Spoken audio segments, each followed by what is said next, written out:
Bueno, lo que voy a leer ahora es un pantallazo de los capítulos que tienen muchísima más información, son más ricos, así que intenté resumir lo más importante de los tres. Bueno, en el capítulo 1 del libro que conversamos en el encuentro anterior, se refutó la idea de sexo como un continuo y se demostró el binarismo de este. La pregunta que se hacen los autores es ¿cuál es el fondo que subyace en el supuesto continuo del sexo del que habla el puerismo? Para desandar esta duda, los autores determinan que se debe analizar el contexto ideológico de esta época, que es el neoliberalismo.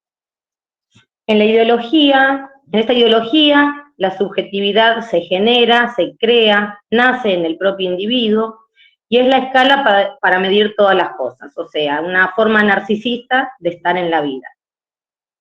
Pero los autores dicen que el yo no es algo que está por fuera del individuo, sino que se construye colectivamente a través de sí mismo y de quienes rodean a ese individuo y sus relaciones, a través del lenguaje y de las conductas que tengamos en el día a día. Esta ideología, dicen los autores, vino a imponer el deseo individual como el protagonista de la política. Ya en el mercado se ofrecen objetos que van hacia ese protagonista y dan el ejemplo de la invención de miles y miles de fundas diferentes de celulares que permiten adaptarse a cada identidad personal, dando por sentado que existe en cada individuo una esencia íntima que se presenta con mucha certeza, pero que nadie puede cuestionar nada, sino solo la propia persona que posee ese deseo. Los autores describen algunos factores que explican la aparición de este individualismo moderno. En primer lugar, el nacimiento de las ciudades modernas, en las cuales los individuos están juntos, pero aislados, fingiendo apariencias para decirles quiénes son a los demás, pero sufriendo la soledad como problemática, porque no se vinculan con el prójimo, como sí sucede en un pueblo, como sucedía en un pueblo, donde los vecinos se juntaban para relacionarse, porque al estar a mayor distancia que en las ciudades, justificaban más el acercamiento. Otro factor que dicen los autores es la publicidad. En la ciudad moderna, el mercado ocupa todo el espacio urbano y tiene acceso fácil a cada hogar. Y las publicidades se centran en alabar la vanidad de los consumidores, o sea, el consumo en base al deseo. Con el eslogan, todo está pensado para ti, y no en el consumo en base a las necesidades humanas.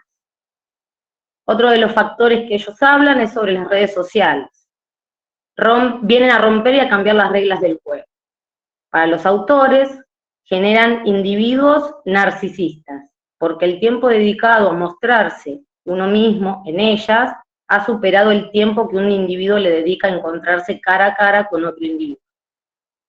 Se han realizado y se realizan aún hoy estudios sobre el impacto del uso de las redes sociales en la salud mental, y muchos de esos estudios concluyen que en los adolescentes es donde más impacto negativo están generando, sobre todo en lo que se refiere a la imagen corporal de las jóvenes adolescentes. Nuevamente aparecen espacios donde el fingimiento, el azar y la soledad son los factores preponderantes.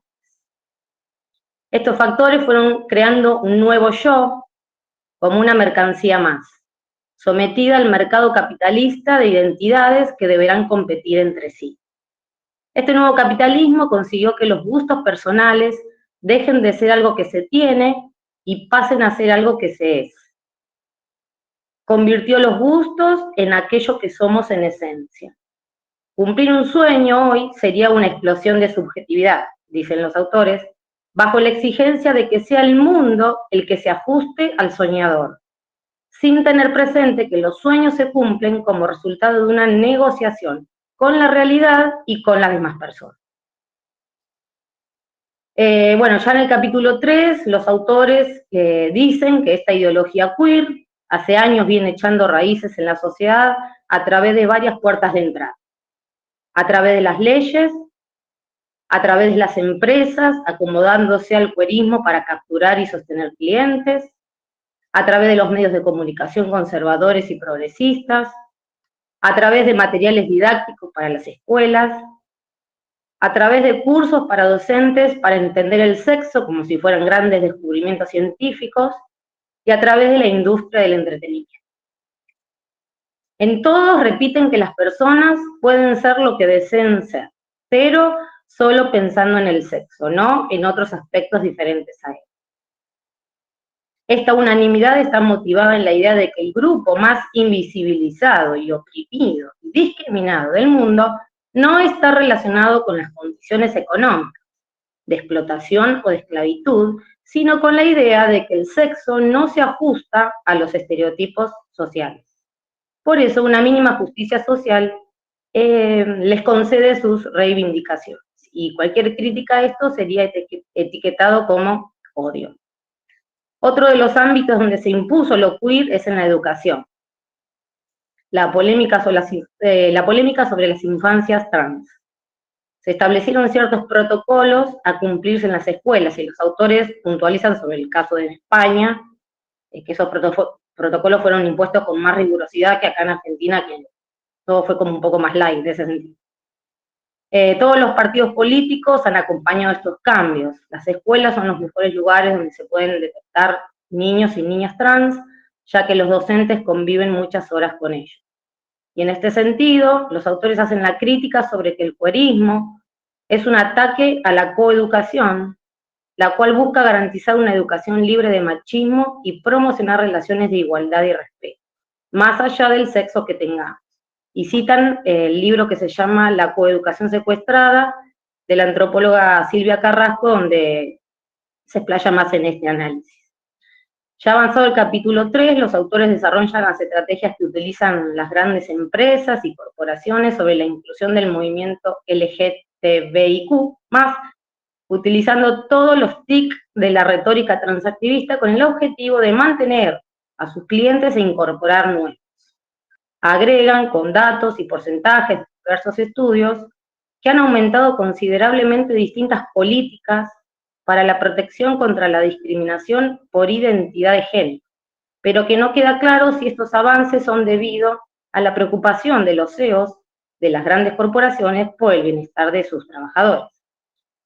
Esto se puede ver en la dificultad que tienen algunos trabajadores de algunas empresas, y los autores citan el caso de Amazon en Reino Unido, también en Francia y en Estados Unidos, en la cual esta empresa ha mostrado una firme oposición a que los trabajadores se sindicalicen, pero que tienen garantizado el derecho a cambiarse la foto en la ficha registral a medida que va progresando la transición de un empleado trans.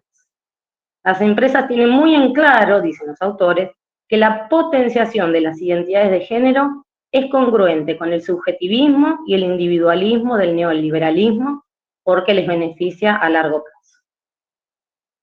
Finalmente, los autores se preguntan si estamos ante un tema de derechos civiles de un porcentaje muy reducido de la población que padece incongruencia de género, promocionando una nueva idea de ser humano y el cambio del diseño social a todos sus niveles.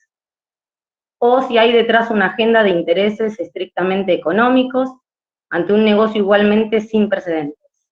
Cuando los gobiernos, las corporaciones, los bancos, los abogados más grandes del mundo, incluso la ONU, se comprometen con estos derechos civiles como jamás se comprometieron en el pasado con el movimiento de igualdad racial o los movimientos feministas, pensamos que solo les mueve la iluminación recibida tras haber entendido que el sexo no existe, o en caso de existir, siempre deberá supeditarse a una identidad abstracta, masculina, femenina o intermedia que toda persona posee.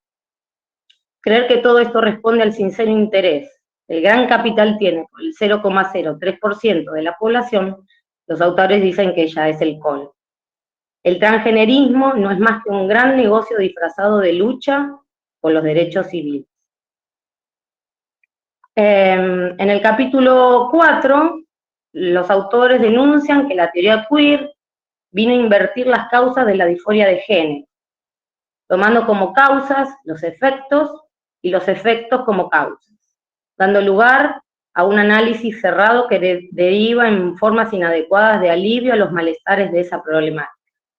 La teoría queer supone que una persona ya trae consigo una identidad de género, autodeterminada en su origen y donde su realidad biológica del sexo debe supeditarse. Más adelante desarrollan un poco la historia de la palabra género y de cómo fue incorporada en los 70 para diferenciar el sexo biológico del corpus cultural de los estereotipos y establecer al género como una nueva categoría de estudio. Hacen una comparación del antes y el ahora sobre la preponderancia de ambos conceptos, es decir, antes el género estaba supeditado al sexo y la teoría queer vino a dar vuelta a esta idea, estableciendo que el sexo debe estar supeditado al género, fundamentándolo en que el género es la esencia del individuo. A raíz de esto es que surge la crisis sobre lo que significa ser mujer o varón y empiezan a distorsionarte estos términos. Otro de los aspectos que toman para el análisis es el de constructo social. Ellos dicen que la teoría queer pretende hacer entender que si algo es un constructo social, no existe en la realidad, que es algo inventado, al que se ajustan los miembros de una cultura o una sociedad. Según esta visión, si algo es un constructo social, es arbitrario, caprichoso y convencional, y puede ser cambiado a voluntad, ya que no tiene naturaleza. Los autores presentan objeciones al concepto de género. Una de ellas es la duda sobre que se pueda presentar una conciencia masculina o femenina en una persona sin que previamente haya tenido lugar un espacio de aprendizaje social, en el que se hayan interiorizado estereotipos sexuales. Este aprendizaje social es la vía a través de la cual las personas podemos llegar a describir nuestro mundo emocional. Pero no es la única. También podemos poner nombre a nuestras experiencias íntimas al reconocerlas como semejantes a otras experiencias vividas en el pasado. O también nuestra descripción puede ser el resultado de un moldeamiento verbal mediante el que desde agentes macrosociales como los medios de comunicación o agentes microsociales como las personas particulares que nos rodean, se va induciendo nueva forma de hablar, guiando nuevas palabras y reaccionando de formas muy diferentes en función de lo que digamos. Por eso, ¿qué puede sentir un hombre cuando dice me siento mujer? O una mujer me siento hombre, si no han tenido la experiencia de serlo. ¿Con cuáles de otras vivencias se pueden comparar para que puedan afirmar dichos sentires?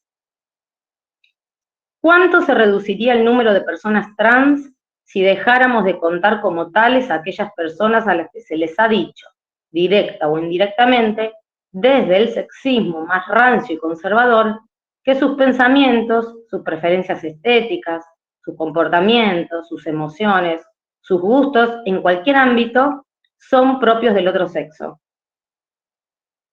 Los autores también hacen una referencia a la frase lo personal es político, diferenciando el significado original con la tergiversación que hizo el movimiento queer de ella. Esta frase hace referencia a que los aspectos psicológicos del individuo tienen un origen público y reproducen la ideología dominante de cada momento. La perspectiva queer revierte esta idea estableciendo que lo personal es político, hace referencia a la reclamación de que la política debe ocuparse de los aspectos psicológicos, identitarios, de aquellos que naturalmente constituyen la esencia experiencial de la persona.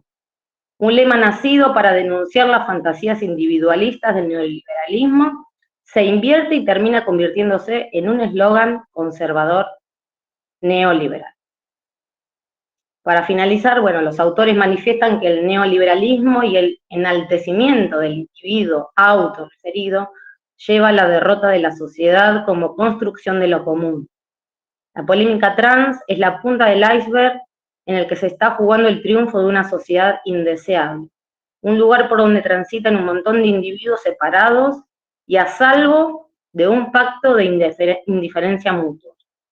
Una sociedad de individuos especiales que dedican su vida a cultivar todo lo que los hace únicos. Una distopía.